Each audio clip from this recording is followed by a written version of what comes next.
अस्सलाम वालेकुम व्यूअर्स, आज मैं आपके साथ शरबत की रेसिपी शेयर कर रही हूँ जो आप अफ्तारी में पियेंगे तो सारी अफ्तारी आपकी मिनटों में हज़म हो जाएगी। चलें हम बनाना स्टार्ट करते हैं। सबसे पहले हम पतीली के नीचे फ्लेम ऑन कर लेते हैं। फ्लेम आपने इसके नीचे मीडियम से लो रखनी है। 6 कप मैंने पानी के ले लिए हैं पतीली में। 1 कप लिया है मैंने ब्राउन शुगर का, शक्कर का, वो मैंने इसमें डाल दिया है। शक्कर को हम पानी के अंदर मिक्स कर लेंगे। आपने शक्कर को इतनी देर पकाना है कि शक्कर पानी के अंदर घुल जाए। ये देखें सारी शक्कर पानी के अंदर घुल गई है। अब हम इसमें बाकी की चीज़ें ऐड करना शुरू करते हैं। 5 अदद मैंने साबुत काली मिर्च के ले लिए हैं, वो मैंने इसमें डाल दिए हैं। 2 मैंने बड़ी इलायचियाँ ली हैं, वो इसमें डाल दी हैं। 2 छोटी इलायची ली है मैंने, वो इसमें डाल दी है। ज़ाफ़रान लिया है मैंने 1/4 टीस्पून। ज़ाफ़रान ऑप्शनल है, अगर आपके पास हो तो डाल दिएगा। अगर आपके पास ज़ाफ़रान ना हो तो इसमें इलायची पाउडर डाल दिएगा, उससे भी शरबत बहुत ही मज़ेदार बनेगा। सारी चीज़ें डालकर अच्छे तरीके से मैंने इसको मिक्स कर लिया है। अब 12 मिनट तक हम इसको पका लेंगे। ये 12 मिनट गुजर गए हैं इसको पकते हुए।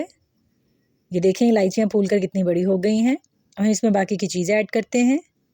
1/4 टेबल स्पून लिया है मैंने केवड़ा वाटर, वो मैंने इसमें डाल दिया है। 1/4 कप लिया है मैंने लेमन जूस का, वो मैंने इसमें ऐड कर दिया है। दोनों चीज़ें डालने के बाद अच्छे तरीके से मिक्स कर लिएगा और 5 मिनट तक इसको मज़ीद पका लिएगा। ये 5 मिनट हो गए हैं शरबत को पकते हुए। अब हम इसको चूल्हे पर से उतार लेंगे। चूल्हे से उतारने के बाद आपने इसको अच्छे तरीके से ठंडा कर लेना है। अब 1 चम्मच ले लिया है मैंने तुखमलंग का, प्याली में डाल दिया है।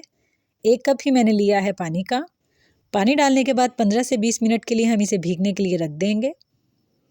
अब एक बाउल ले लिया है मैंने बड़े साइज़ का। शरबत हमारा ठंडा हो गया है, हम उसे छान लेंगे। रेसिपी अच्छी लगती है तो चैनल को सब्सक्राइब लाजमी किया करें और साथ जो बेल आइकन का बटन होता है उसे लाजमी दबा दिया करें ताकि मेरी नई आने वाली वीडियो का नोटिफिकेशन सबसे पहले आपको मिले। ये सारा शरबत छन गया है।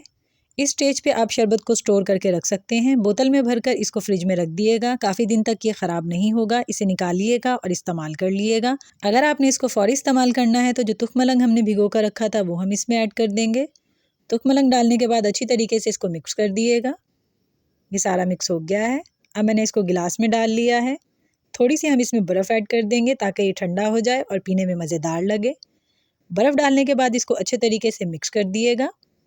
इस शरबत को अफ्तारी में ज़रूर ट्राई करिएगा, ये बहुत ही मज़ेदार तैयार होगा और आपका हाजमा भी दुरुस्त करेगा।